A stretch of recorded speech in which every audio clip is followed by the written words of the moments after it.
Hello, everyone, and welcome to episode 2 of the Clown Fiesta podcast. I'm your host, Blue Jay, along with my co host, JNT250. And this week we have our first guest, the legend, NA's finest, Scott Manders. Let's fucking go. All right, so I guess we can just dive right into it if you guys don't really have too much you want to say right off the bat.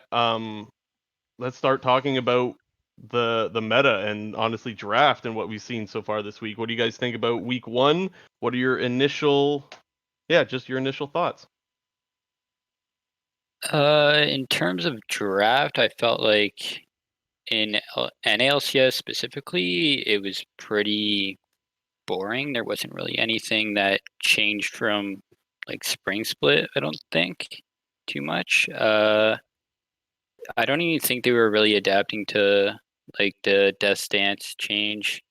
I don't think very many ADCs built it on Aphelios, and I think some built it on Ezreal, but even then, like a lot of the melee champs that they were playing didn't like prioritize that item very much. Yeah, I think from Also, oh, go ahead. you can go ahead, James or Nolan.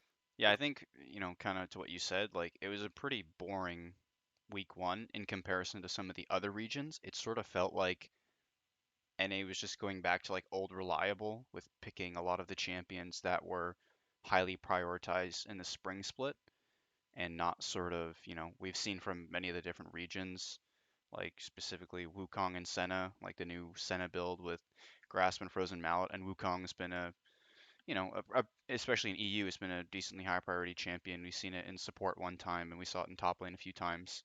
But it just seemed like NA was kind of going back to the same meta in the spring split as opposed to, what we're seeing from the rest of the regions.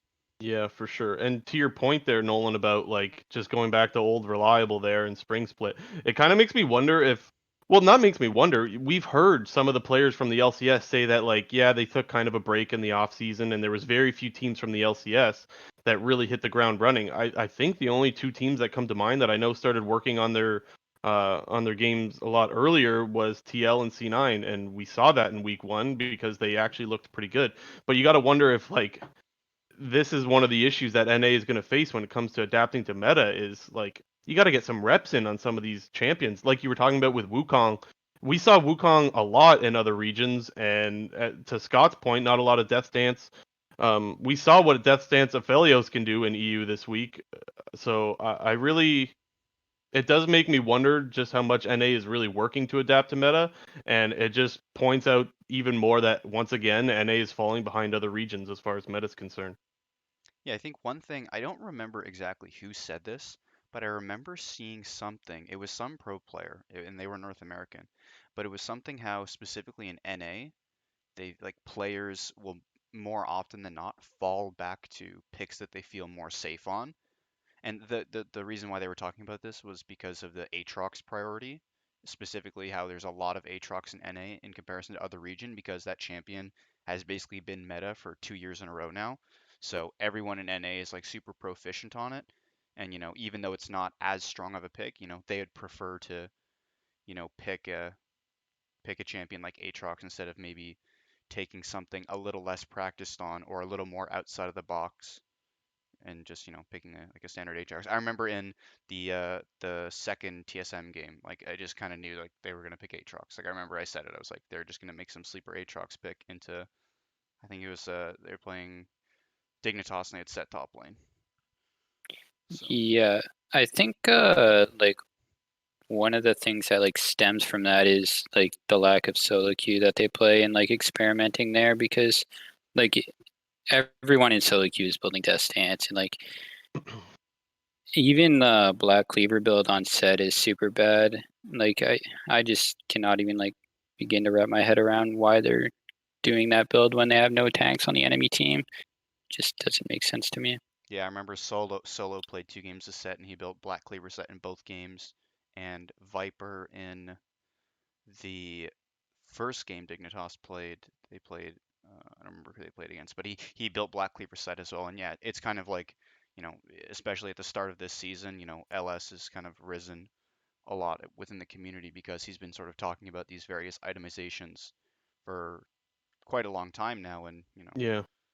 he's often right about these sort of things, and it's kind of a little baffling to see that with all the talk around the community, and you say like maybe they're just not playing enough solo queue to realize that these specific builds are not good or not good into certain team comps.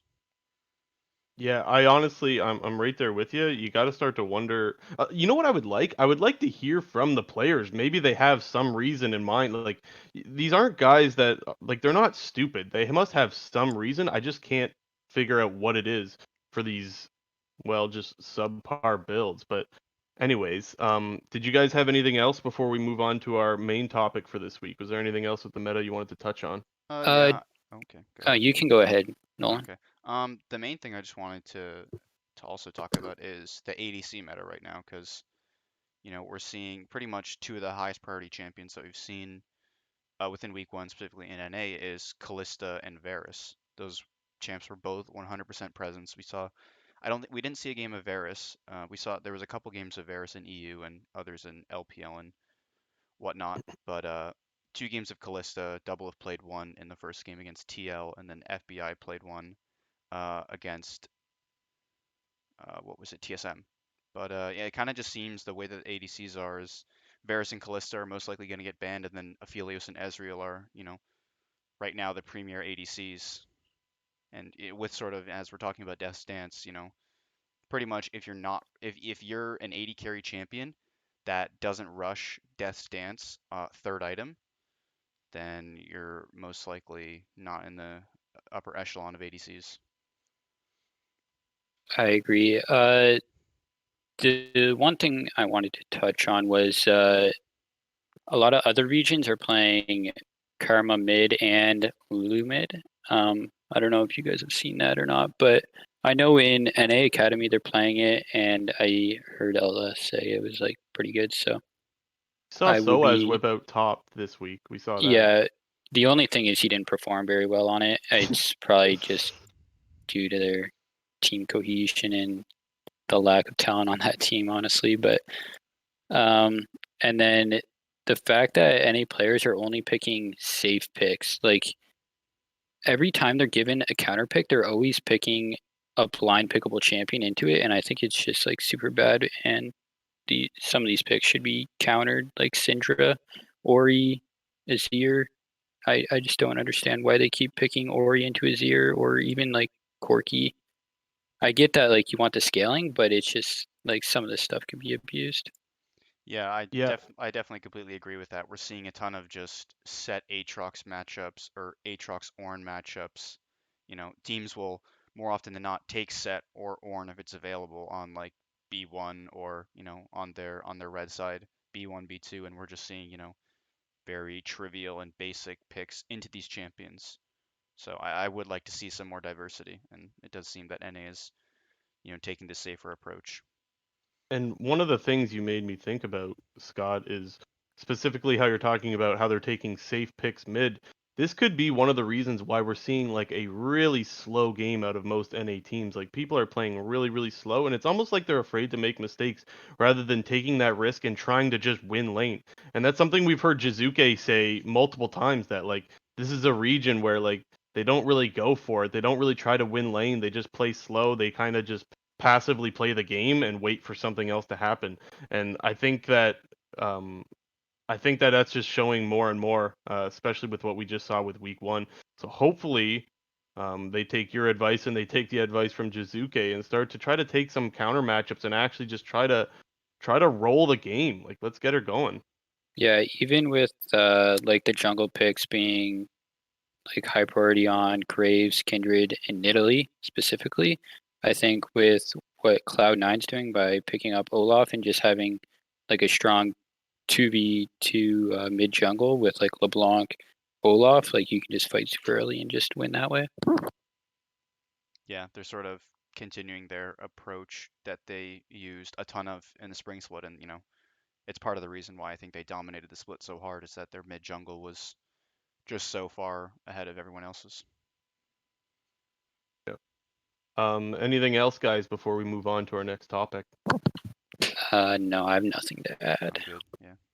Okay.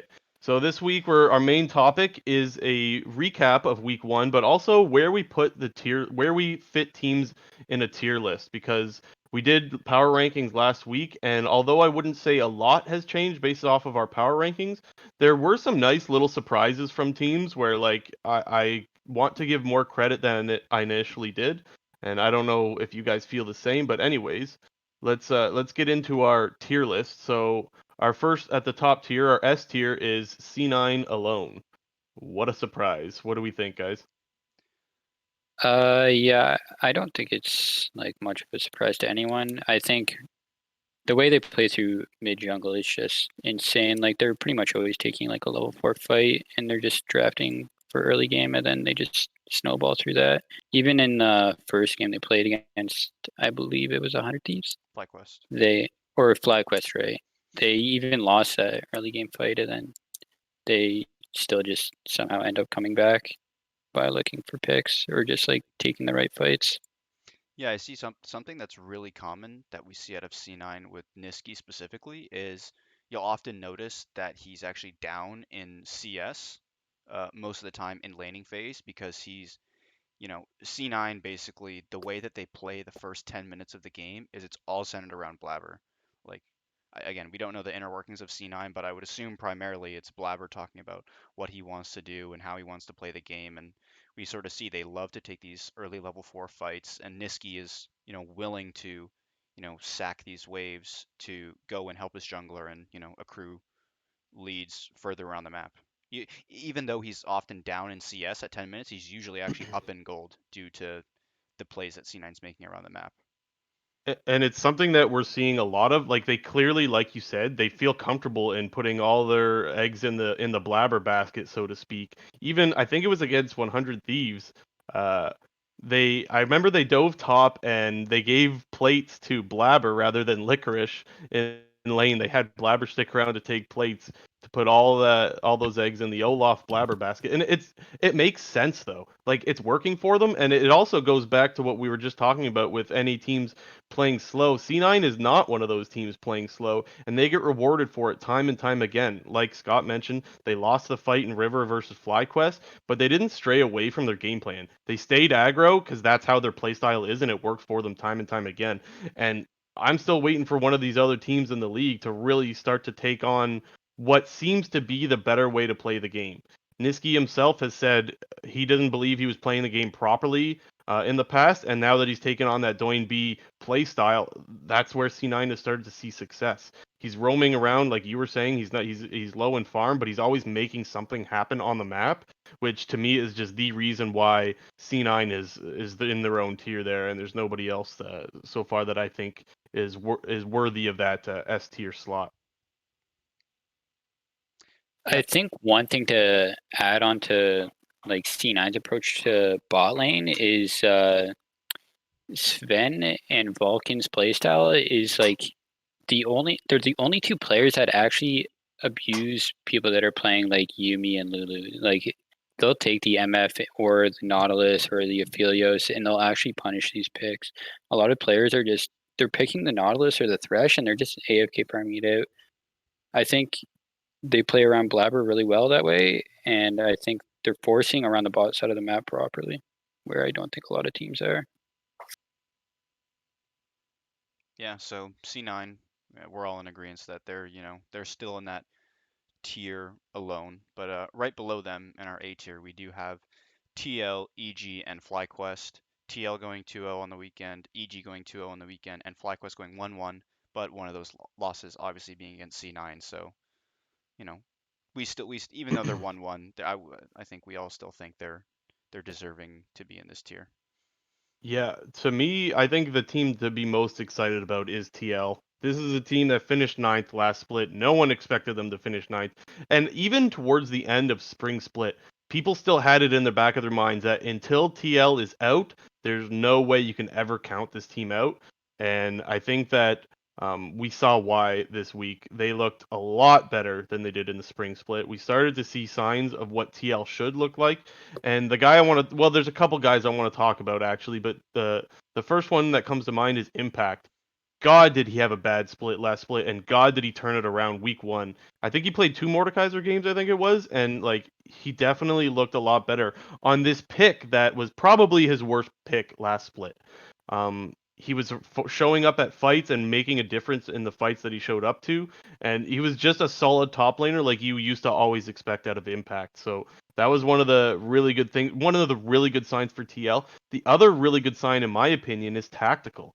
This is a guy that is replacing double lift, right? If there's any more pressure that you could possibly have on your shoulders, I don't know what it is.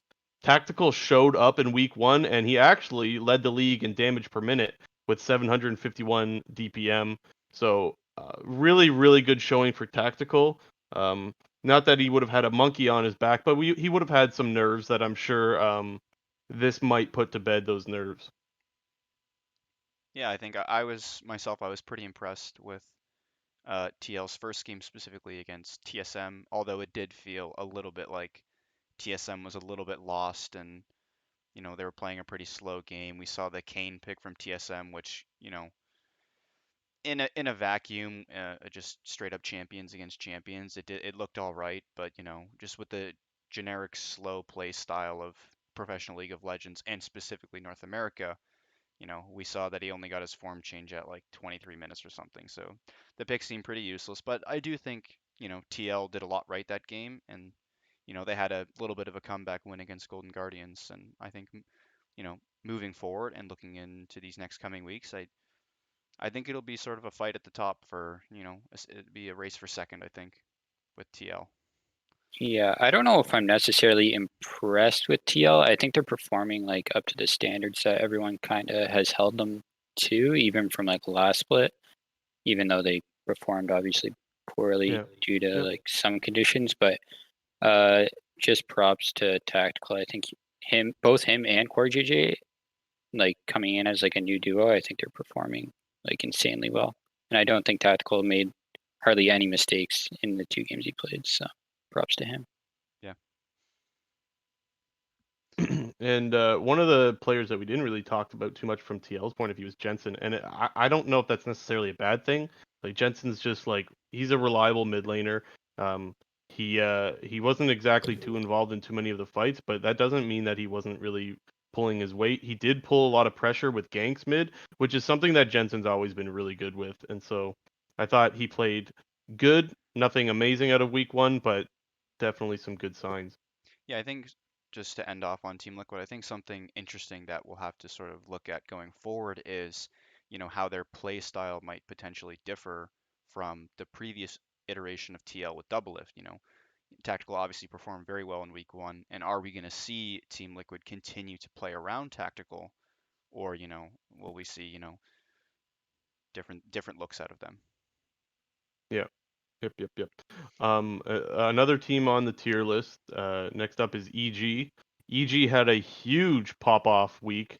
But I don't think any of us are too eager to put them in the top tier list simply because their opponents weren't exactly anything spectacular. Like these were teams that EG should in fact beat. Refresh my memory on who they played. It was They 100 played Thieves yeah, they played and CLG on Saturday and 100 right, Thieves the on Sunday. perfect game. That's Or no, right, the 100 perfect Thieves game 100 Thieves against on was on Friday. Friday. Yeah, it was on Friday. yeah. The perfect game though was um I don't want to say we expected a perfect game, but we did expect an EG win, and Jizuke really popped off this weekend. Yeah, I think one thing that, when we're sort of looking at these, looking back to last season, we're looking at these middle of the pack teams that are sort of, they're trying to make a step up in the rankings and potentially make a nice playoffs push and potentially a worlds push. But I think something that's very important with, uh, these middle of the pack teams is getting good, convincing wins against the bottom tier teams in the LCS. I think one thing that we see super often is these middle of the pack teams will drop games to the bottom teams, and that's part of the reason why I think the standings last split were super skewed and there was such a close tight race for that last 6 seed in the playoffs. But EG, maybe their opponents weren't so good, but their wins were very convincing. And next week, we'll get into the the next week matches, but they have TL and C9 coming up next week, so I think it'll be, definitely a test for EG, and we'll get, a bit of a better feel of where this team might fall potentially later in the season, where they might Yeah, fall in the standings. I think a reason why EG looked so good in these two games is just because their mid jungle is so much better than the two teams that they played. Like, I'm pretty sure I would rate CLG's mid jungle and 100 Thieves mid jungle probably the bottom two in the league. Um, yeah, I think What about what Jizuke and about Scarin played decent, but what about Aka and Potluck though? Inca okay, well, Potluck and bottom then three. So Pobelter Wiggly. are they even in the league? Does that is that a thing? But yeah, and then I think Bang and Zazel didn't play like too well, but like they played safe. I think they played decent, and then Kumo was pretty present around the map using his TP. So I I actually mean, thought Bang. Sorry, go ahead. I don't think they'll be like rated highly of people yet, but I mean they're working their way up, I guess. Yeah, I actually thought Bang and Zazel actually absorbed a lot of pressure. We saw them take ganks. Now, however, these were CLG ganks. Honestly, they were kind of troll out of Wiggly. I'm not gonna lie, but they were nonetheless absorbing pressure and turning it around on CLG. So you have to give credit where credit's due. I do agree with you in saying that they weren't amazing. I think most of the game was carried through mid jungle, especially mid. I think. Um, but another thing I don't want to forget about is Scott brought this up.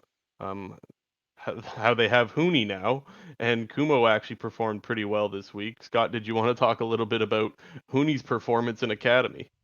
Yeah, so I have the games up here, and so Hooney lost both academy games that he played in, and he not only did he lose the matches, he actually got outlaned and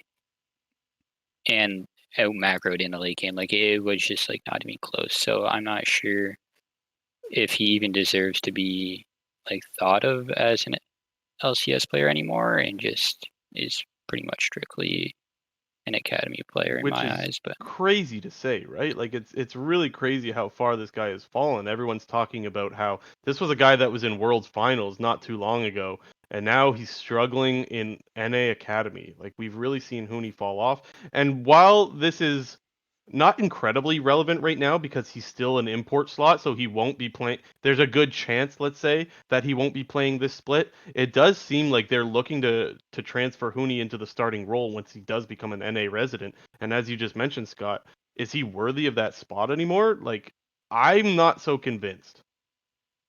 yeah, there's a game here where he played against 100 Thieves Academy and Fake God's their top laner, and he got absolutely destroyed in that game. Like he had zero map presence. So, and we have already seen that Fake God's not like LCS caliber. So I'm not sure what the He was problem the is. rookie of the split a while ago.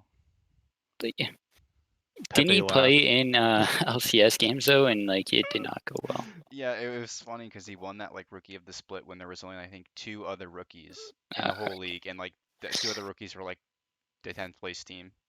I see. Rookie of the Split is slowly becoming just a meme award. Not even slowly, it's quickly becoming just a meme award because there's never enough rookies for it to really be an award worth giving. Like if there's Yeah, two I rookies, what's the I think great? they got to make that award into something like a most improved player award sort of. I think that would be a bit of a better fit. I know they've considered having it Rookie of the Year rather than Rookie of the Split. I'm not sure that's going to change too much, but I guess there's a chance it's a little bit better than the Rookie of the Split award. Um, but I digress. Anything else on EG before we move over to FlyQuest? No. Okay, FlyQuest. I don't know how you guys feel. I felt like this team pretty much performed what or as we expected, right? I think they played Immortals and C9. Am I right on that? Yep. And I don't see anyone who didn't predict a 1-1 outcome from this weekend. A win against Immortals is meh. Their loss to C9 wasn't too great, simply because they had a lead and didn't really seem to know what to do with it. Mind you, the lead wasn't huge, but it was a little mistake by C9 and River that that really gave them the opportunity to take the game and run with it, and they just didn't really do that. Yeah, but I was, I think FlyQuest put, in the early game, they put up a decent showing against C9. They were actually even in kills for the majority of the game, and I think the way, C9 they'll just out team fight you through mechanics. Like they will just play the fights better and just roll you through that. So I do think it was decent from FlyQuest to see that they could in that area, go toe to toe with C9 in kills. I think towards like the mid game before C9, C9 had a gold lead for the majority of the game, but it was still like something 11 to 11 in kills. So, I it was good to see them, get, a little small victory in that early game fight, but like you said, they weren't really able to transition that, window of opportunity into, some sort of a mid game lead. But, they are, working with somewhat of a new acquisition in Solo in the top lane. We saw he got subbed in for Viper towards the end of playoffs in Spring Split, but as like you said, as expected, 1-1 from FlyQuest. But you know, again, another team to keep our eyes looking forward to see, how the playoff spots 2 to 4 sort of play out. Yeah, I agree with Jamie that it was a little disappointing that FlyQuest wasn't able to like snowball the early lead that they had. But I think it almost came down to like a drafting issue where they're picking. So they picked Karma, Ezreal, Corki, Lee Sin, and Set, and I don't see what lane Lee Sin is supposed to play around. Like I don't know if they're just picking that to relieve the pressure of C9, but it almost seems like a draft issue more than gameplay issue from what I'm able to see. I don't think they played bad necessarily, but I don't think they played to what they can play. And it just comes back to, again, like what we were saying, like they were just clearly outclassed by C9.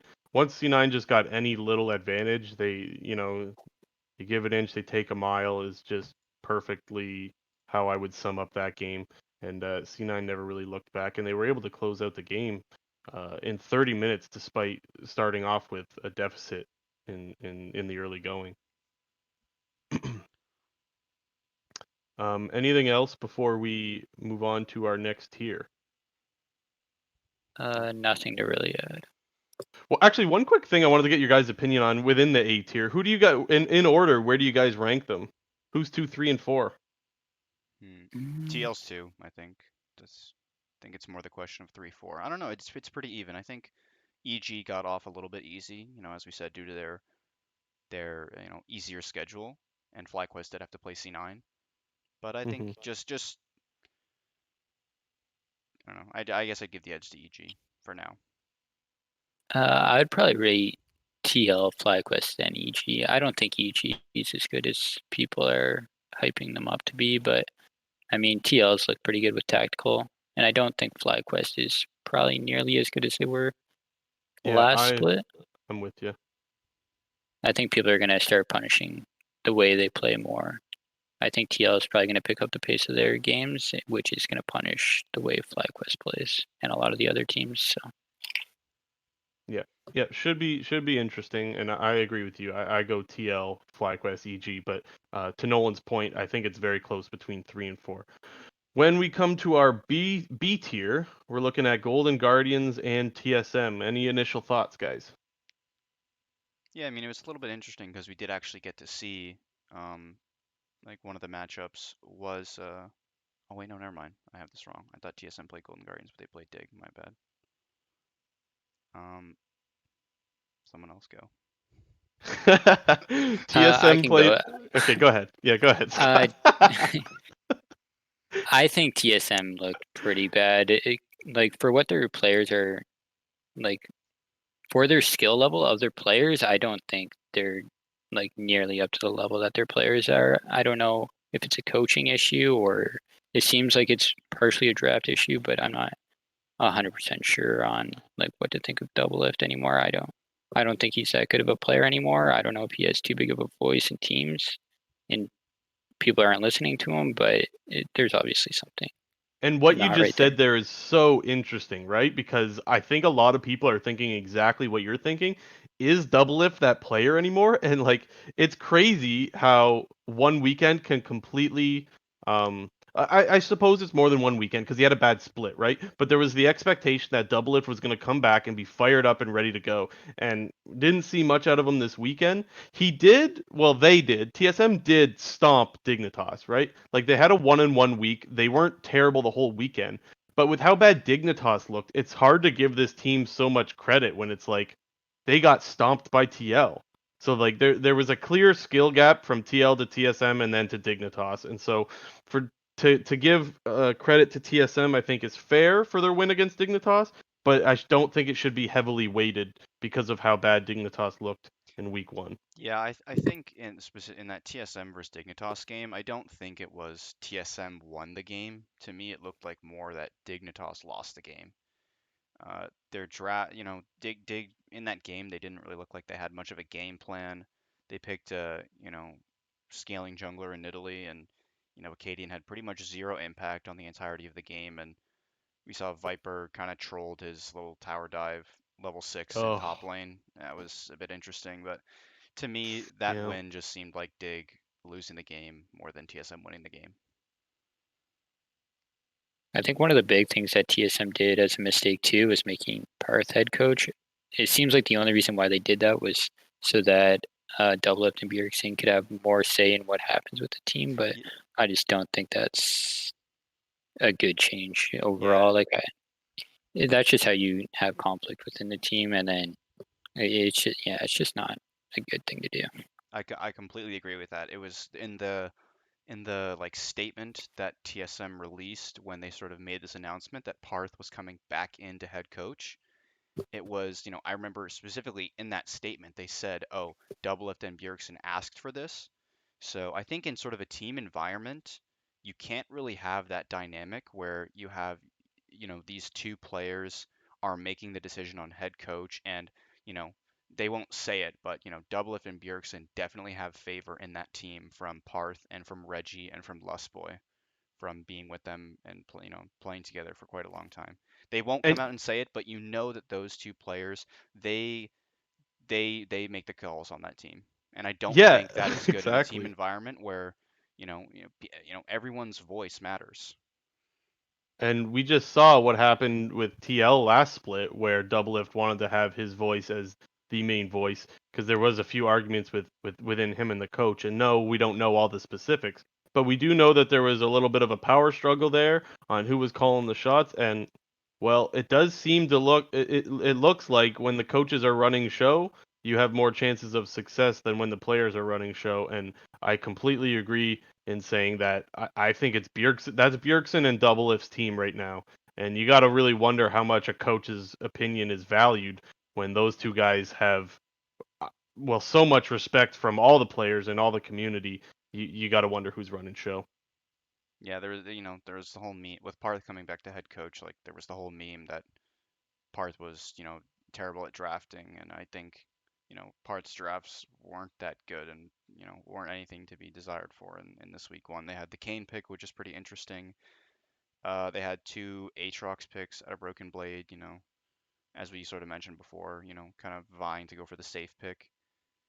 But we'll have to see, what improvements this team can make. TSM has sort of recently sort of been known to, underperform early and sort of scale up later into the season. So we'll have to see. But I think as of right now, TSM isn't isn't and shouldn't be viewed as a strong team.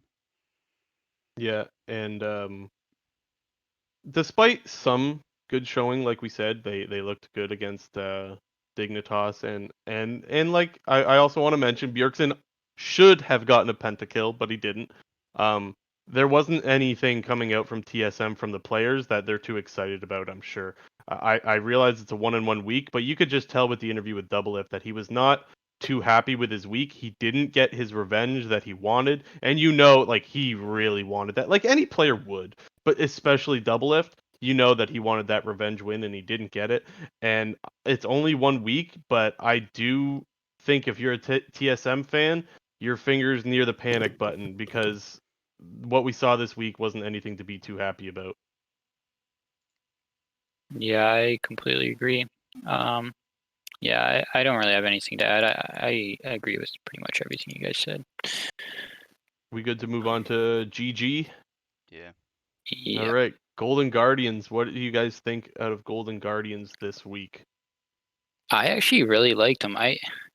I'm a huge fan of their drafts. I like the game they played against Dignitas. I remember I'm pretty sure they first picked the Renekton or 1-2'd Graves Renekton, and we know that Demonte can play the Renekton, so it's kind of a flex pick. And even after I think Dig first picked Set, which Renekton obviously counters him because he can break the shield. So I mean, they're picking a super aggressive comp that like it seems like no one else is able to pick up. So, and I'm pretty sure they also played Echo mid that same game, which is kind of interesting. You're not really seeing that anywhere else. So Yeah, I definitely agree. I think their draft in that game against Dignitas was really good because, like you said, we've seen Demonte play Renekton mid before, so it did act as a little bit of a flex pick. And they sort of had a little bit of a soft counter and Echo into Orianna, which is, it's pretty good for the Echo post like level 9. The Echo really starts to, win that matchup. So I think it was really good, and although they did look good in that game, but I do think as a team overall, they still made some questionable choices. I remember specifically in that game, uh, they had some questionable Rift Herald usage.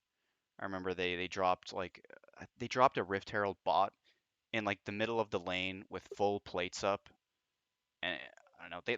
They got the charge off, but it kind of accomplished nothing. And then their second Rift Herald, I remember, was like on like a 3/4 HP mid tower when they didn't have mid priority.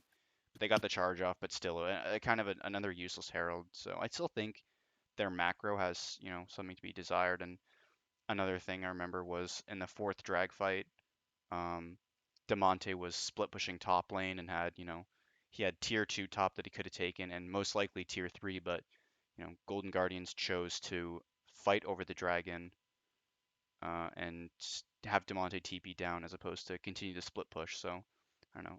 I think their macro can be improved upon, but like you said, I do like what I saw from them in their draft. Yeah, a little bit to be excited about and a little bit to be worried about. I totally agree with your point on their macro.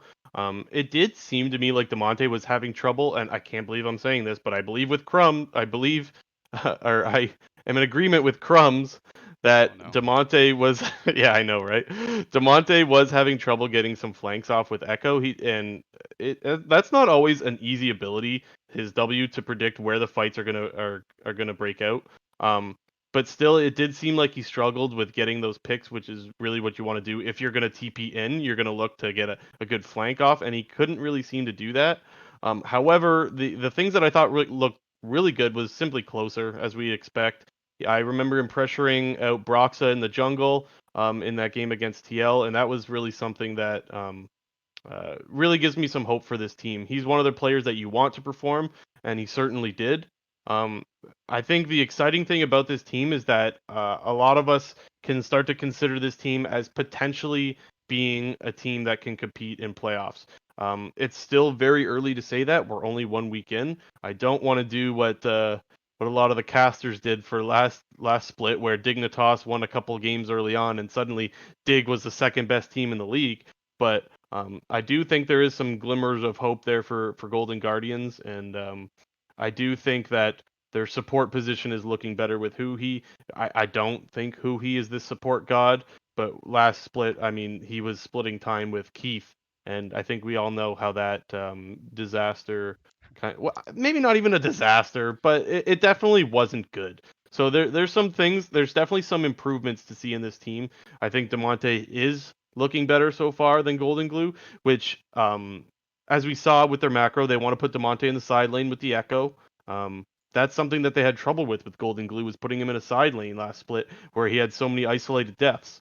So this team does look better, and I'm really excited to see where this team falls because I don't know what to think of them just yet, but they looked pretty good.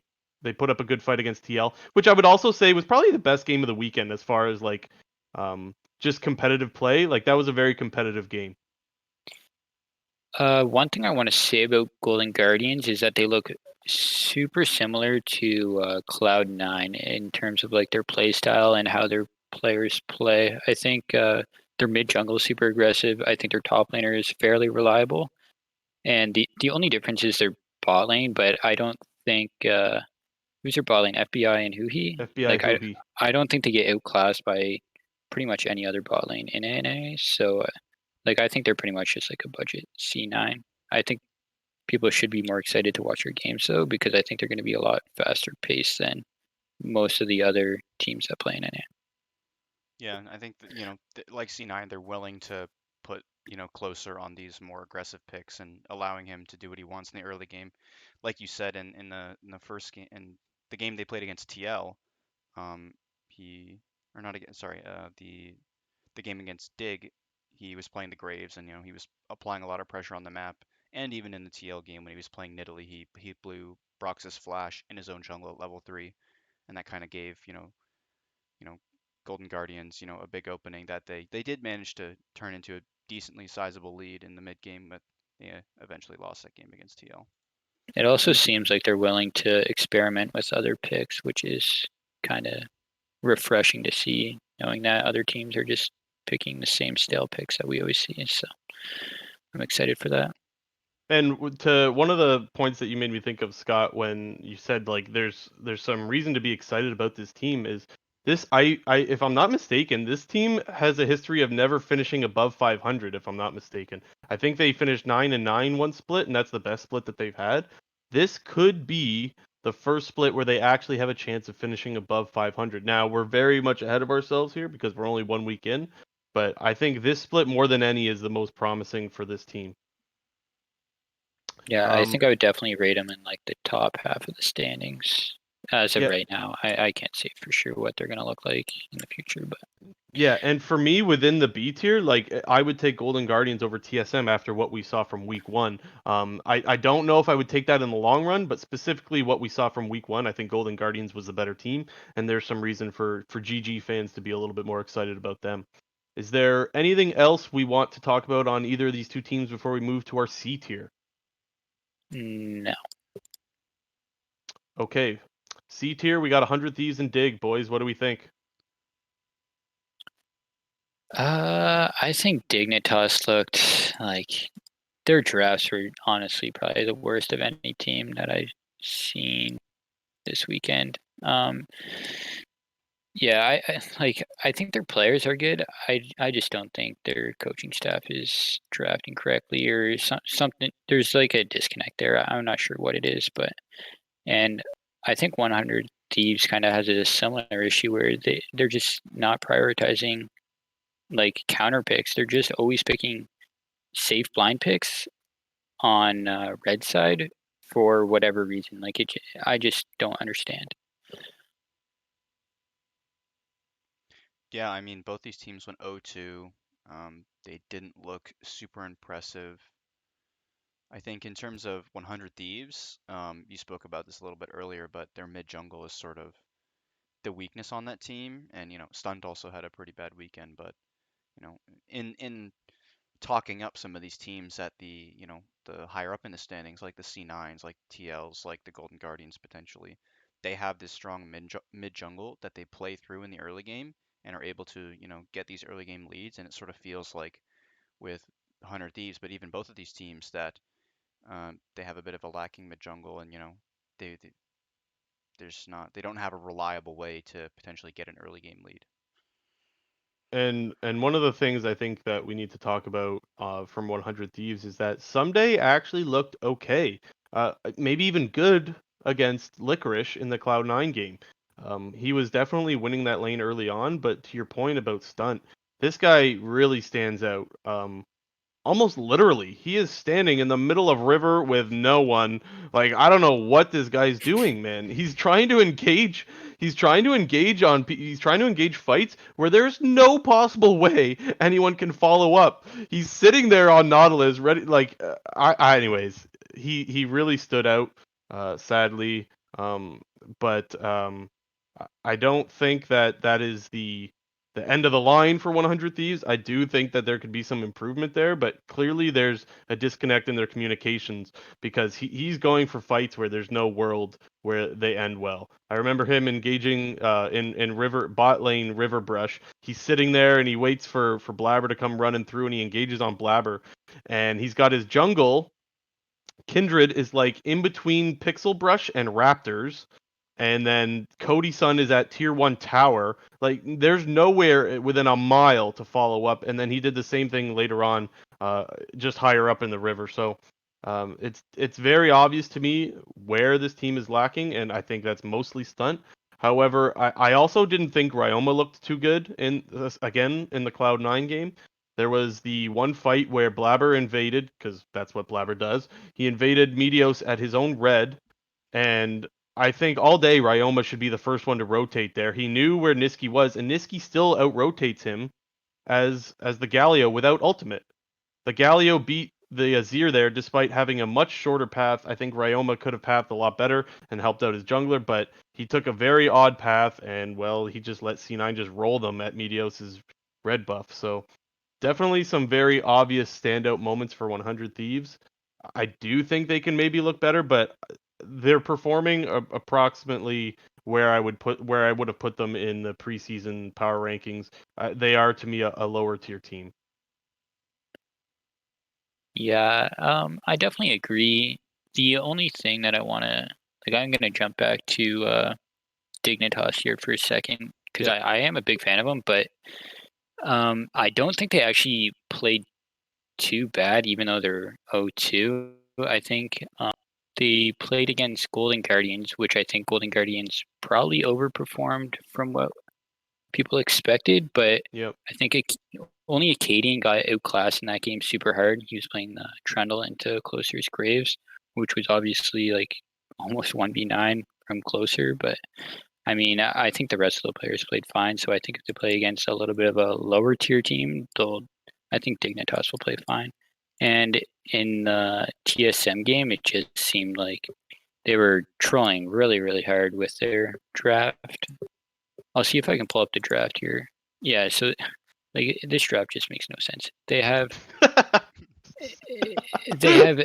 Ezreal Lulu bot lane, which is like the two champions you don't put together bot lane, and then they have an Ori, which I guess is supposed to somehow support the Ezreal, and then they have Nidalee, which doesn't combo with Ori, and then they just have a random set. So I don't know what that draft is, but they just pretty much lose the game off that. So I think if they kind of get their draft together a little bit more, and Acadian is not completely outmatched, I think they'll do fine. I could see them like within the middle of the standings by the end of the season. Yeah, and something interesting with Dignitas is, like we mentioned in our previous episode, and what most people know is that they signed Dardoch, as well as they have Lorlo on Academy and JJ as well. So, we got to see if Dig is willing to, or if and when they're gonna put these players in, depending on the current Dig roster's performance. So we'll have to see if potentially they might be making any substitutions in for this next week. Yeah, I think And the only one that they should be looking to sub in would be Dardoch. I think Viper played fine. I think Abramu played relatively fine. He probably has a bigger voice in the team, so I doubt they would want to swap him out for JJ, because I'm pretty sure JJ's a quieter player, but we'll have to see, I guess. from watching the new Odyssey, I think is what it's called. They're basically their version of TSM Legends or any of those kind of things where they come out with their content every week. It didn't seem like JJ was being considered when they were interviewing ThinkCard and Invert. I would have to go back and watch it again to see exactly what they were saying, but by the sounds of things, it sounded like if they were considering subbing people in, it would be Dardoch and or Lorlo. Which it would not surprise me if that's a duo. We've talked about that many times, how like Dardoch and Lorlo love to play with each other. They're very good friends, so they get along well and whatnot. So it wouldn't surprise me if one goes in, then so does the other. And I don't know if Dignitas is ready to pull the trigger on that yet. Um, Scott, I think you mentioned that they lost in Academy this week. Was that right? Did they go 0-2? Yes, I believe they did. Any idea on how they performed? Did you watch the games, or just do we have just stats on how they performed? No, just stats on how they performed, and I'm pretty sure both games they both got outclassed, or all three of them got outclassed. So I'm not 100% sold on a swap, but I think it's just more of a Acadian issue than anything. I'm just looking at the chat here, and somebody's got a question for you, Scott. Well, not for you, but this question's kind of tailored for you. They're just wondering why Ezreal Lulu is not a good combo. So the passive from Lulu is pretty much geared towards on hit. So Ezreal Q doesn't really proc Lulu passive, nor does Ezreal like really look for autos that much. So I mean, he's Lulu's mostly looking to be matched with like Aphelios, where you're looking to auto, or Cog, Jinx, like pretty much any other ADC than uh, Ezreal. Like that's one ADC you don't want to be partnered with.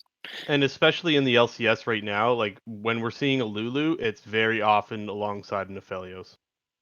And the thing that I've seen people do is they're using Lulu to, I guess, try and counter Yumi, which is just the exact opposite. I think Afro picked it into the Yumi, which is just like you're picking Lulu Ezreal, which is already a bad matchup, but then you're trying to counter it against the Yumi, but Yumi counters Lulu. So I just don't understand why they picked it. Anything else on these two teams before we move to our shit tier? Nah, nothing to add. Okay, well, who wants to dig in first to either CLG or Immortals? Who's up? I don't even know what to say. Well, there's nothing really good to say. I guess like they both just played awful. Their drafts are bad. Their players are bad. I guess does anyone have anything good to say about them? Immortals won a game this weekend. They won a game. No, Yeah, they did. CLG won. Oh, okay. Well, that just shows how it doesn't even matter. They should have won that game. CLG was giving them all the things they needed to win that game. However, they continued to find ways to get picked off in random spots. CLG was finding fights they probably should have never found. The one that comes to mind is where Altec was stuck near the Raptors' little. I can't even explain it on the map, but you know what I'm talking about. He got picked off in a really bad spot. And this was like, oh my god, did Smoothie look bad on the Nautilus as well? Like, it happens every now and then. It does happen. We even saw it happen to Vulcan earlier in the week, where like he hooked the wall by accident, point blank. But it happened twice in this game with Smoothie, and like both times, if you ask me, weren't really close. Like to me, it seemed very obvious that those hooks would hit terrain, and they did hit terrain or a minion the other time. So I don't really know what to say about this team. I guess Pobelter looked good once he started snowballing on Diana, but doesn't everybody once you start snowballing on Diana? Maybe not. I'm trying to think what else was any bright spots from either one of these teams. I do actually want to preface that like this is the first week I think Potluck has ever played in LCS. Is that correct? Yeah. Yeah. So like it's not exactly like you got a stellar roster going into the season for Immortals. I know a lot of those players seem to all be playing together for the first time outside of mid top Soaz and Aka. I think the rest of them seem to have not had a lot of practice together. It's a lot more disappointing for me, CLG, seeing as this is a team that has been playing together. And oh my gosh, did Wiggly look bad, man. That guy, I'm sorry to Wiggly, but he's not playing good enough to be an LCS player right now, and that's just the sad truth. Yeah, I think the only player on CLG that's playing like up to par with LCS level is Pobelter. Maybe Ruin as like maybe a bottom tier top laner, but I think Wiggly, Stixay, and Smoothie should all be contesting for their spots, because I just don't understand like how they can perform this poorly for this long and not like have any consequences. And it's very possible they are, actually, because we did see Stixay got subbed out for, I don't know if it was one game or if it was one weekend or whatever, but he did get subbed out for a little bit last split for Wind to get some playing time. But I don't know if they're currently fighting for their spot or not, but I completely agree that they should be if they're not.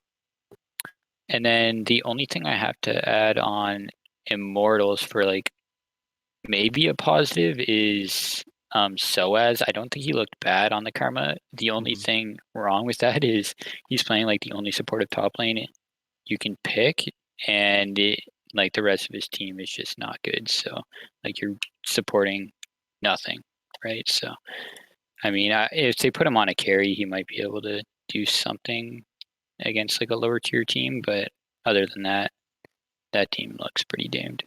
They did have him go a damage build, I guess, at least. But yeah, no, I still completely agree. There's not much to support there. Like, if you're going to pick a Karma, you're going to want to be supporting someone who's going to carry the freaking game.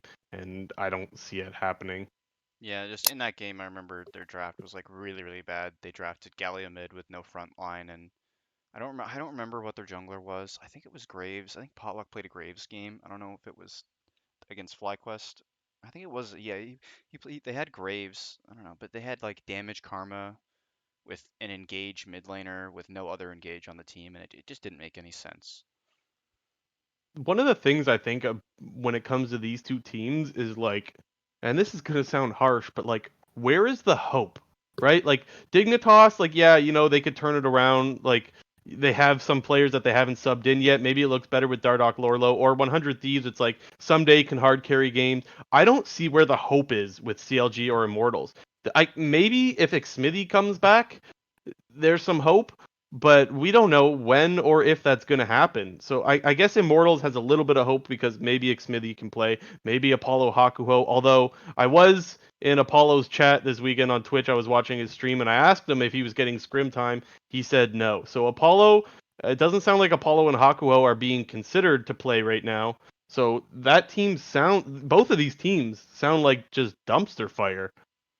Yeah, I mean, I think Immortals can actually like make a comeback if they do some roster swaps. Like they have good players on their academy roster. Like I think Soaz, Xmithy, even I think Insanity could probably play at an LCS level. Like I think he probably has like I would have more faith in Insanity than Aika. And then if they put in I think Apollo and Hakuo is probably equally as good as Alltech and Gate, but And I it's think hard to say. that if things continue to go the road that it definitely looks like it's going to go down that road, then maybe we do see Insanity and just say, hey, what do you got? Give them a shot and see what you've got, and one of your players give them some LCS time.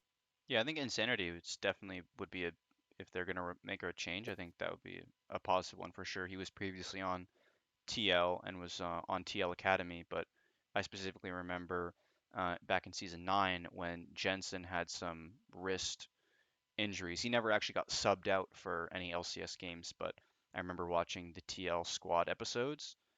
Insanity was actually playing a majority of their scrim times and was also like their extra, player that they brought to them with MSI, and he was also playing scrims against MSI level teams. So I think he's got some experience in that point. I think he's been in the academy scene for quite a while, but you know he does have experience scrimming and playing against higher level teams. JNT, we got some feedback coming from your audio there. I don't Oh, know what's going on.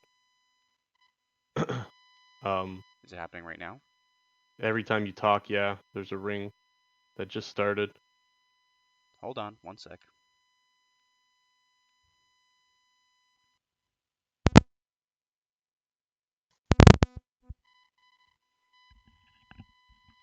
There's stuff that you can do to try and like minimize the hurting, but like there's only so much you can do, right?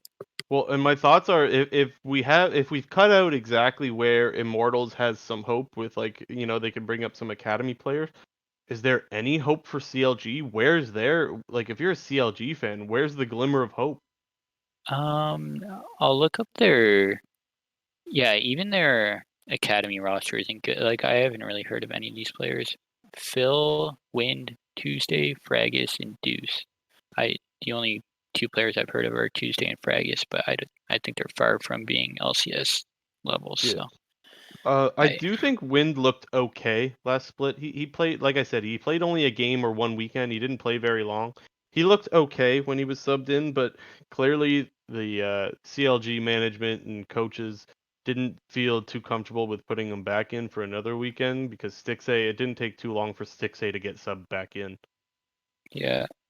Another like good change for them, I think, would be to get rid of Weldon within like some sort of coaching spot. Like I just don't even understand how that guy is considered a coach and just put him back to what he was before, like a life coach, I guess. I don't know what you even classify that as.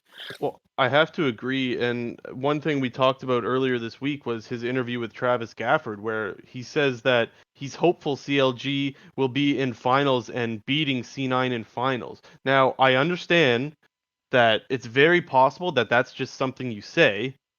However, to me, that says one of two things. It says either you're just lying to your fans or you're lying to yourself, and both are a very bad look to me. Like, there is no way if you interview, well, when Travis does interview any other players and he asks them their thoughts on C9, they all say, yeah, Cloud9 is better, and like we're hoping to try to compete with them later in the split. Whereas Weldon comes out and says he expects to compete with Cloud9 and beat them in finals. You're in 10th place, man. You finished 10th, dead last split, and things are not looking good this split. So like, it either Yeah, just seems like he's trying to fool his fans or himself, and like I said, both are a bad look to me. I think that there's nothing wrong with just admitting that you're not as good as some of the other teams when you are so significantly outclassed. But How's that's just me. my mic quality? Is it better? Yep, yep. it's Okay. fixed. Yeah, just I wanted to just chime in a little bit on, the Weldon talk, and I did watch that Travis Gafford interview and that sort of statement that he made that he expects to compete with C9, which is just super unrealistic. I think it's very important, especially in a league like NALCS. We've heard many teams come out and they always, they set super ambitious goals for their team. Like, the majority of teams want to say, oh, we want to be in finals, or like bottom teams will say, oh, we want to be in finals, or, maybe bottom to mid tier teams will say, oh, we want to try to make worlds, and then, third seed NA teams will be like, oh, we want to make it at a group set worlds, or we want to make semifinals at worlds. And I think one thing it's very important to do, especially in a team environment, is have a realistic goal that you set for your team and that all your players work around. I was just watching in the EU broadcast yesterday, they had Reckless on in their post game lobby, and he sort of talked about how, for many years he's had, his goal has been to win Worlds, and that's been his only goal whatsoever. But just after his most recent finals loss to G2 when they got 3-0'd, he had to, he said he took a bit of a different approach with his mindset, and he's sort of refocusing and, taking things, more of a one step at a time type thing instead of just saying, "Oh, I want to win worlds." So I think Yeah. especially when you're working in a team environment and you know as a coach you're trying to motivate and work with your players to achieve this goal. I think you need to be real with yourself and set a realistic goal that you think and your players think is attainable because CLG can say what they want to say, but I don't think anybody in the whole league scene thinks that they will be competing with C9. It just makes them look like more of a joke. It does, That, yeah. like, you're already the joke of the league. Stop adding fuel to the fire, please, God. Stop it. Stop what you're doing. Stop it. Yeah, I uh, think CLG will be happy if they finish ninth. Like, that's a realistic goal. Aw. It's sad. It's funny. It's true. Okay.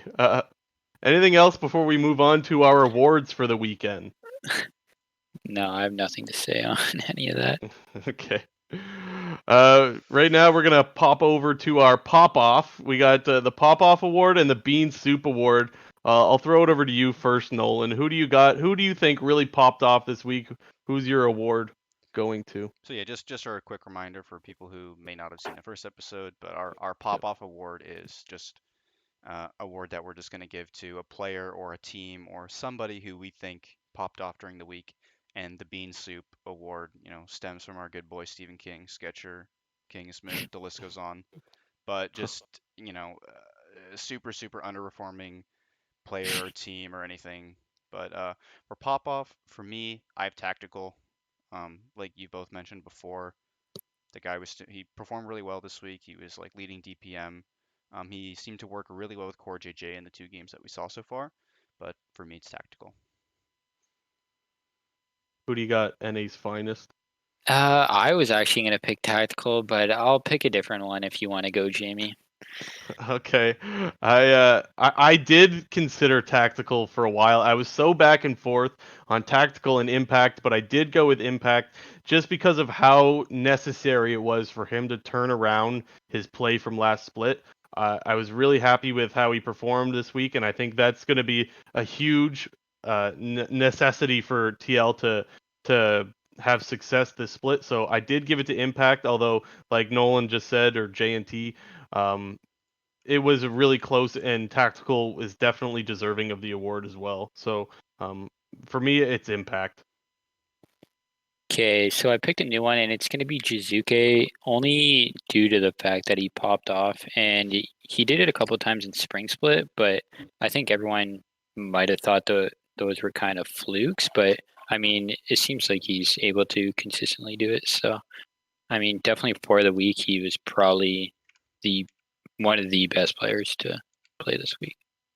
Yeah, no, I totally agree. Like he's definitely someone I probably should have mentioned as well. Jizuke, he had a lot of carry performances last split, and despite it doesn't really matter if you're playing against lower tier teams and you're popping off. That's what you're expected to do against lower tier teams, and that's what we saw at Jizuke. So I don't think there's anything wrong with that pick. I'm in total agreement that he is deserving of the award. Um, JNT, you want to give us your Bean Soup Award? Who you got? For me, it's gonna go to the whole of IMT because they just looked like absolute dog. Their drafts were bad. Their play was pretty bad. Yeah. NA's finest. Who you got?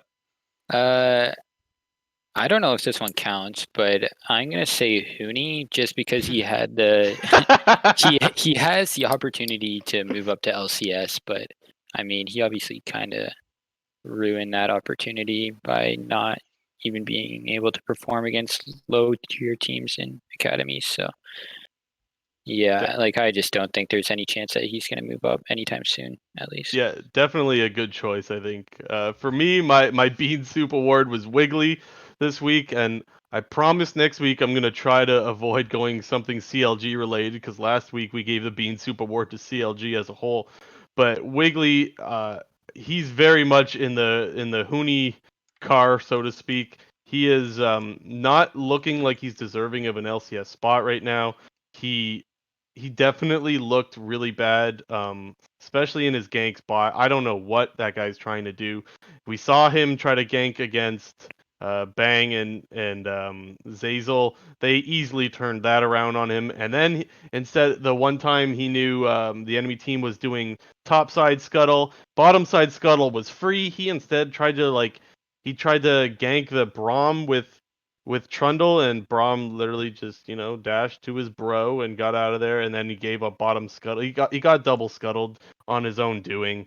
Uh, to me, Wiggly really, really looks bad right now, and so he's the one that's making the bean soup right now. Anything else on our pop off or bean soup awards, boys, before we move on? I think one thing to add for Bean Soup is Acadian. I think he played like absolutely like pretty bad, and I think he definitely should get swapped in for Dardoch relatively soon if he keeps performing that way. That'll be interesting to see. I would love to see the swap just to compare the performances of both. I think that's probably where Dignitas is feeling right now. I think they would probably like to see what they're getting out of each of their junglers. However, we have seen in the past, the narrative is Acadian doesn't perform well when he's splitting time in the jungle and when he's got someone, right behind him TSM. trying to take his spot. Yeah, classic. Were they Um, swapping before Acadian and Dardoch, or was that someone else That that I'm was just thinking of? Greg. Yeah, Just no, it was Greg. Greg. Katie Yeah. Okay, and Greg. And which okay. just happened last split as well on, Yeah. on Dig. It was Acadian and Greg.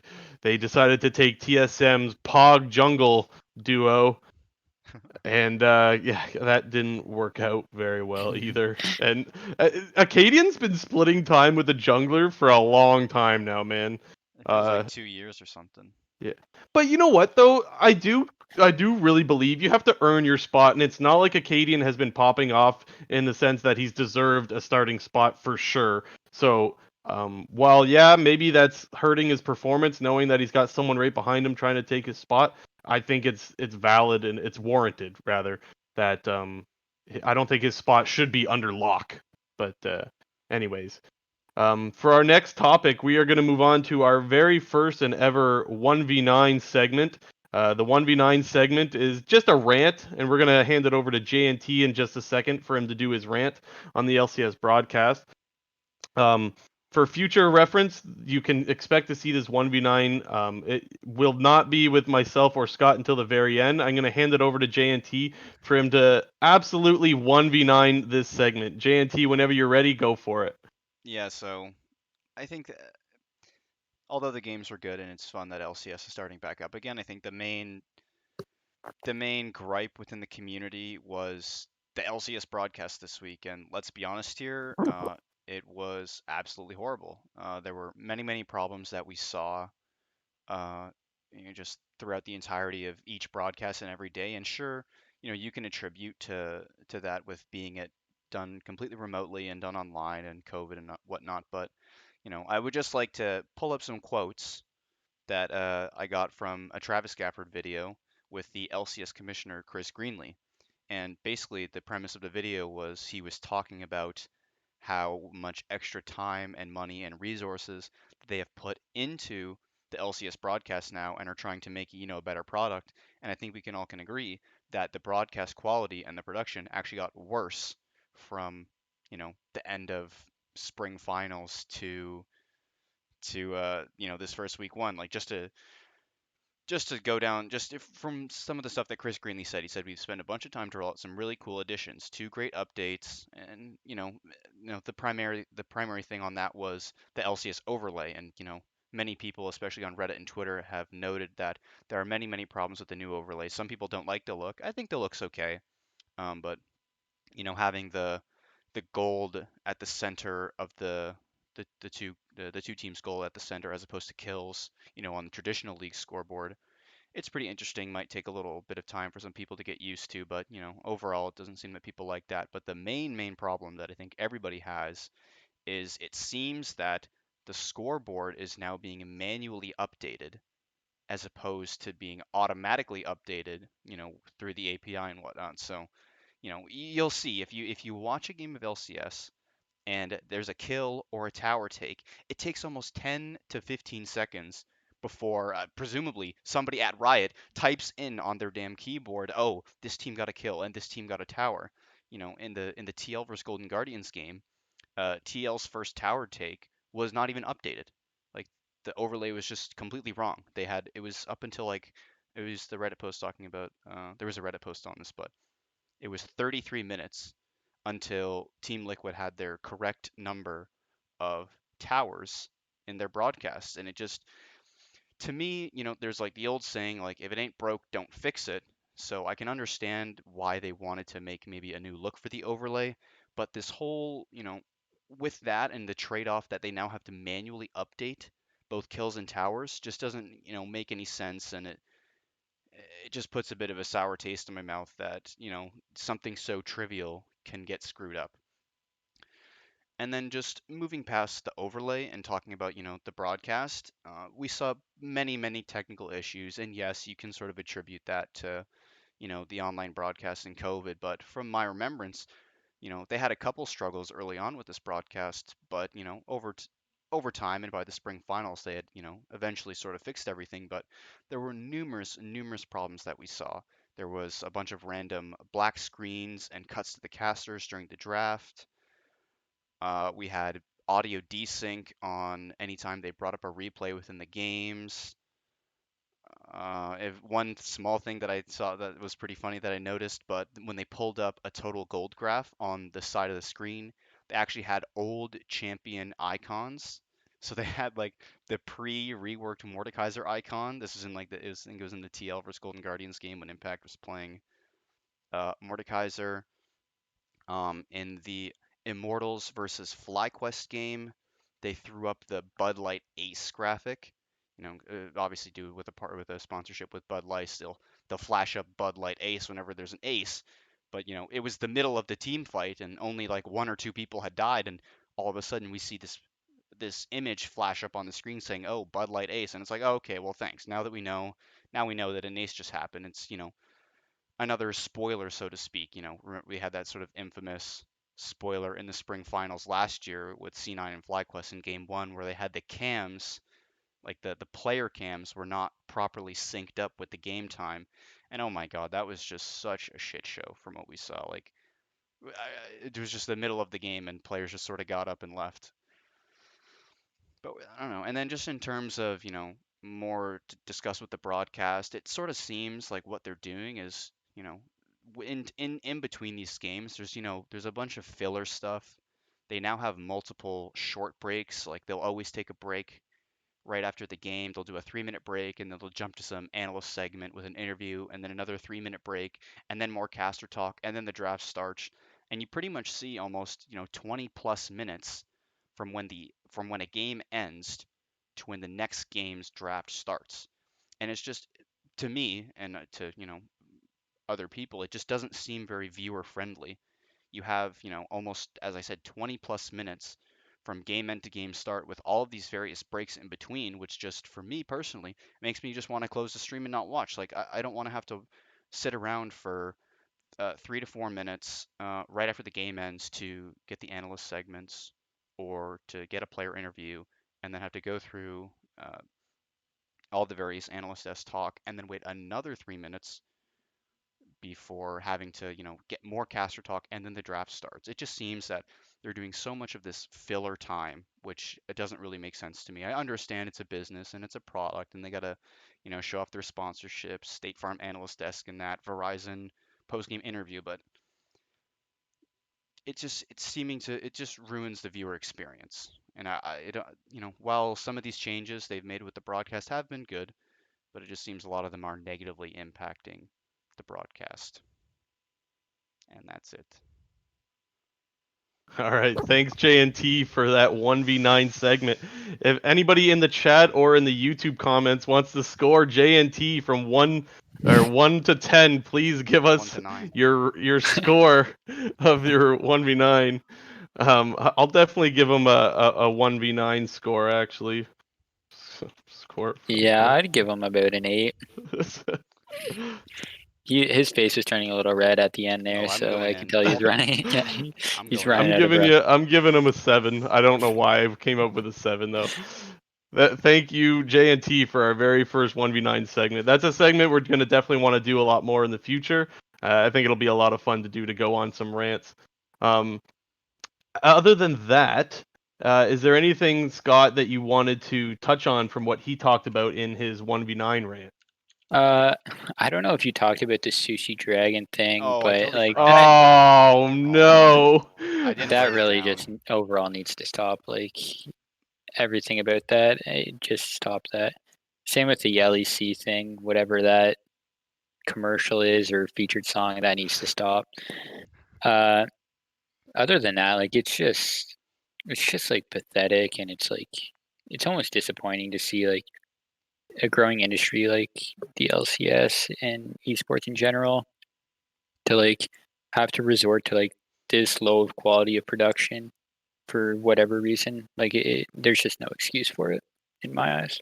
Yeah, And honestly, if it weren't sorry, Nolan, if it weren't for JNT doing a 1v9 segment, I would have definitely considered the LCS for the Bean Soup Award, because this is something like I've said this before. All that the fans really want is a decent broadcast.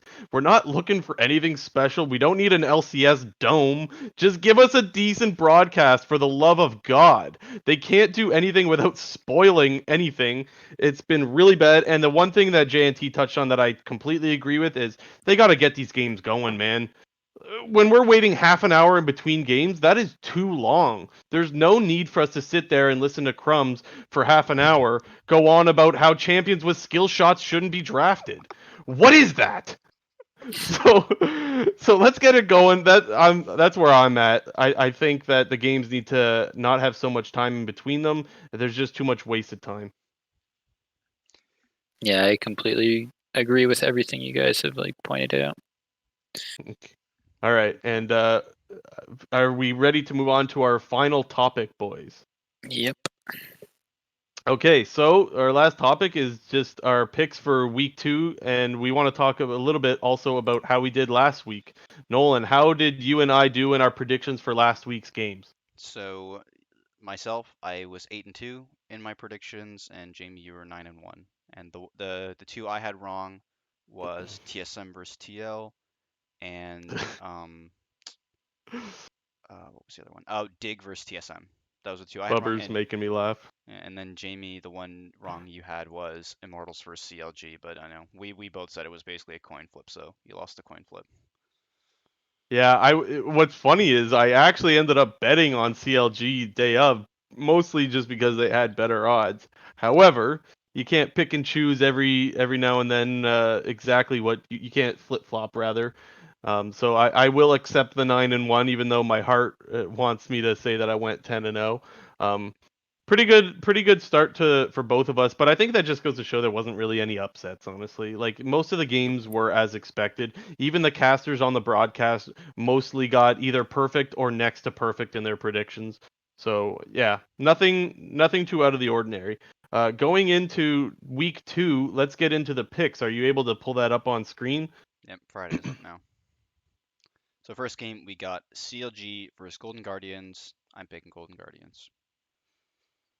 Yeah, I think you'd be pretty stupid not to take Golden Guardians. Like, I don't know who's going to pick CLG in that matchup, but I It ha- mean, yeah, Golden it has to Guardians be. just outclasses them in like every area. So For sure. Totally agree. Next up, we got TSM and Immortals.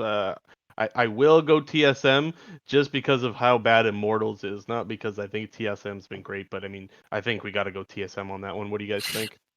yeah, pretty much like the same scenario. Like, there's no way Immortals outclasses TSM in any way. Yeah, I don't really have much to say on that one. Actually, one thing to add on the CLG one, I think the mid lane matchup between Demonte and Pobelter might be pretty good because Pobelter True. pulled out the Diana, so you might see 2 off meta picks. Yeah, I got TSM as well, mainly due to, you know, Immortals performing so poorly.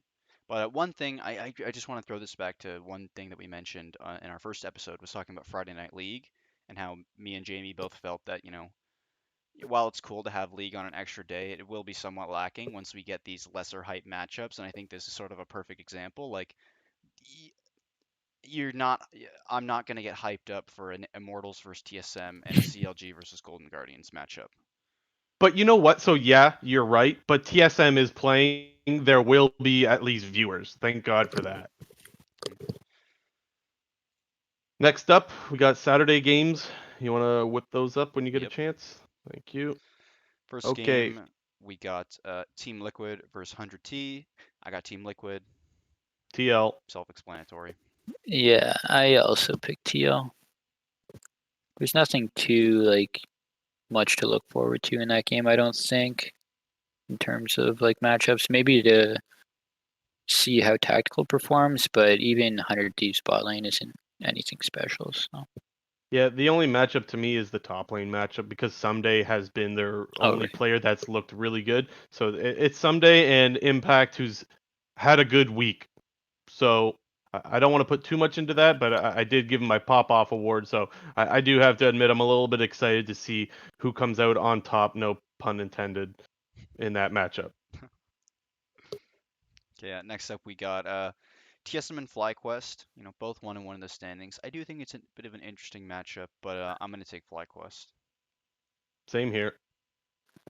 uh, I'm gonna take TSM just to be different. I don't think TSM is.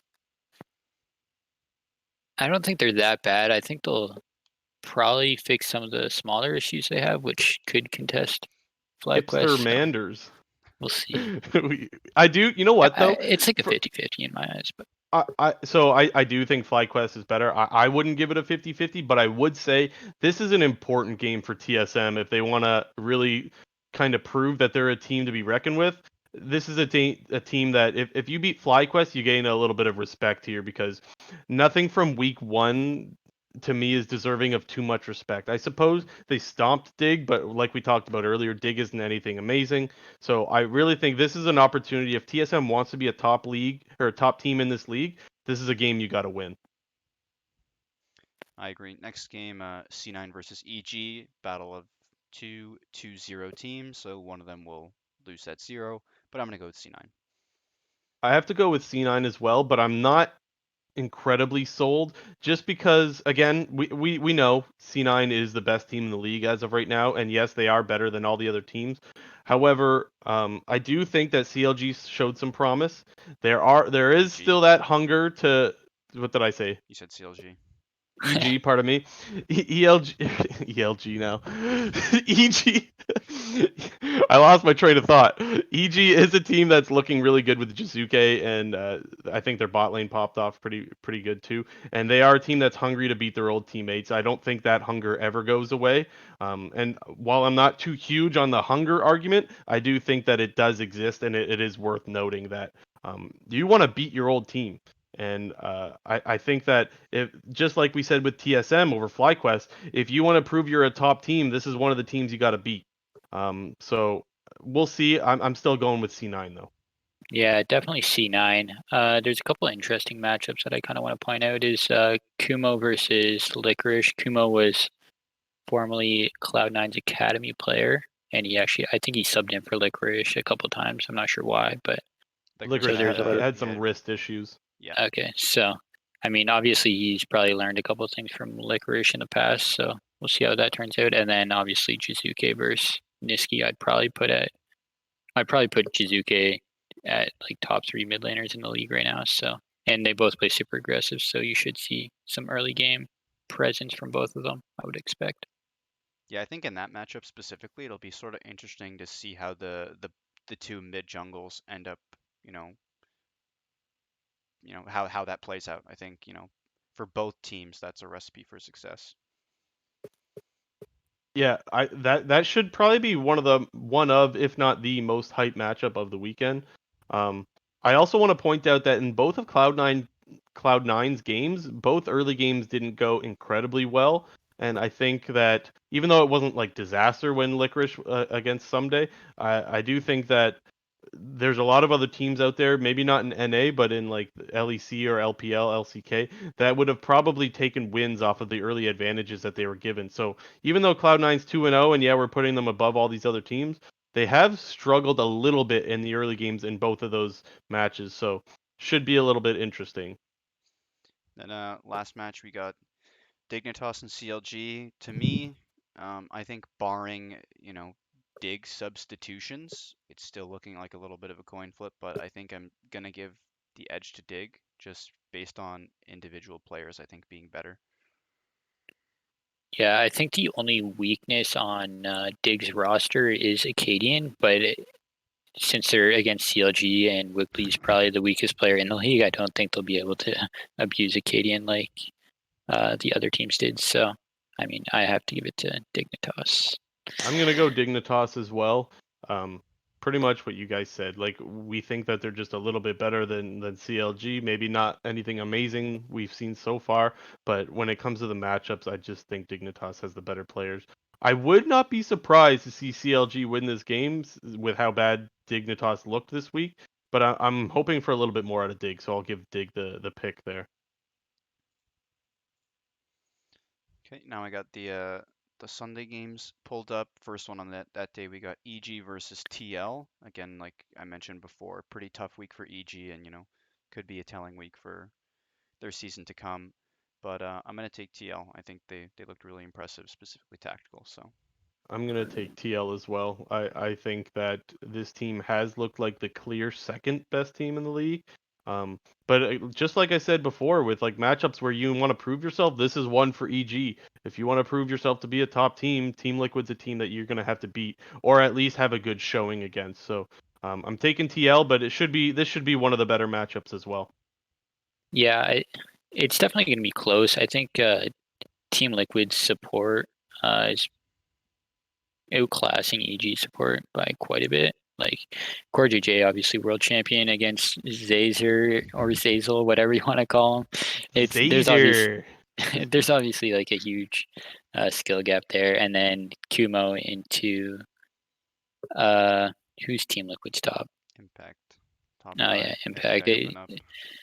I would say there's a little bit of a gap there. I would give the edge to Impact, but I don't think it's too big. So I'm mostly looking at Core JJ and seeing what he can bring to the table. All right, next up, FlyQuest versus Dignitas. I'm gonna get FlyQuest on this one. It's got to be FlyQuest.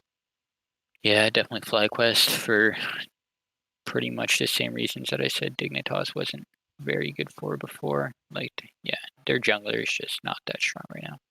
Yeah, there's not, in my opinion, there's not too much to say about this matchup. Dignitas has looked really bad. FlyQuest, we haven't seen enough out of yet to really have an opinion. They won the game they should have won, and they lost the game they should have lost. So, still looking to learn a little bit more to FlyQuest, but just where I expect FlyQuest to be, I think they should beat Dignitas. Next up, we have Golden Guardians for C9. A kind of an interesting matchup, Scott, specifically how you mentioned that Golden Guardians is potentially sort of a budget C9 and, the way they play around closer and they're willing to put him on these jungle picks. So I do think I'm going to get C9, but I do think it's definitely interesting, like I said in the EG game, in the EG matchup on Saturday, that it could revolve, quite heavily around jungle and mid jungle. Yeah, I definitely think C9 is going to win, but I think Golden Guardians into this matchup is you're probably going to see a lot of Golden Guardians trying to contest the early game skirmishes. Cloud9 likes to put up. So, like, obviously the edge goes to C9, but I think Golden Guardians will put up at least a good show. Yeah, I'm gonna go with C9. I think this should be like you said, a spicy matchup just for how they like to be aggressive. I'm hoping to see a really, really bloody game. Honestly, you want to see a lot of kills, and I think you get that with C9 most of the time, and with the teams having similar play styles so far, I think that's what we're gonna get. Okay, last game of the week will be 100T versus Immortals. I'm going to take Immortals because I think they will most likely make a substitution. I honestly just want to take Immortals just because I don't know. You want to give hope, I guess. I don't know. This is one where it's like my head should immediately go to 100 Thieves, but I have trouble picking a winner on this one. I think I'm gonna give it to Scott first, and then I'll make up my mind on who I want to pick. I'll take 100 Thieves, like kind of on the condition that Immortals doesn't put in Xmithy and doesn't fix their drafting issues. I think they have a lot of issues in drafts. So, I mean, if they can kind of fix that, I think Immortals can win. But from what I've seen in week 100 Thieves should win. Can we do if Smithy is starting and if he's not starting? Because I think No, that's fair. But I mean, I think that's fair it's because it's a like prediction. You got to predict what you well, think's going to yeah, happen. but you predict based off of the players and the teams that are gonna Do play. you think he's Well, going to be no, in or not? Then Okay, I'm I'm gonna taking take Immortals 100 whether T. or not. All right. I'm just Okay. predicting that I think they're going to Got make a it. roster move. Yeah, yeah. Okay. Just clarifying. I'm gonna go with 100 T. Even without the substitution, I think there's some merit that Immortals could win, but I do think 100 T is a better team, so I'm gonna go with them. Okay, and that does it for our game predictions for the week, and that does it for episode number 2 of the Clown Fiesta podcast. Shout out to our guest and his finest, Scott Manders, for joining us and giving us, a little more higher level insight on, drafting and game predictions and, how we view these teams going forward. But I do think week 2 of LCS is gonna it'll it'll create some more, storylines and, you know, parity within the league. Maybe I think everything we're won't gonna go as learn. expected. Yeah, I think we're going to learn a lot from week 2, because there was so much that we couldn't really learn from week 1, especially with the FlyQuest matchups like we were talking about. I think we're going to learn a lot more from week 2 to really start to get an idea of where we can expect these teams to fall. And just like JNT was saying, thanks and Ace Finest for joining us and for as our first guest for our second episode. yeah, no problem. Thanks for having me, guys. Yeah. So just before we close it out, just gonna plug our own personal Twitters. Follow us if you want to. I send out the occasional funny picture or tweet. And also for our Clown Fiesta stuff, we have our Clown Fiesta podcast YouTube, which we will be uploading this whole episode right after. So maybe if you missed, the start or missed some commentary in the middle that you want to look back on, It'll be uploaded most likely later today. And our Clan Fiesta Twitter, we have 1 follower. I'm the only follower. Please follow. Send us questions if you want us to answer any questions. Anything else to say, guys? No, you pretty Nope. much just want to reiterate. Please hit us up on Twitter or in chat or in YouTube comments. We want to hear from you guys. We want to know your guys' thoughts, and we do want your feedback on what we can improve. Our goal is to make the podcast better week over week. Yeah. So we would love to hear what you guys have to say about it. We're not sensitive, so just be blunt, be honest, and thanks so much for tuning in, everyone. Yep. Thanks.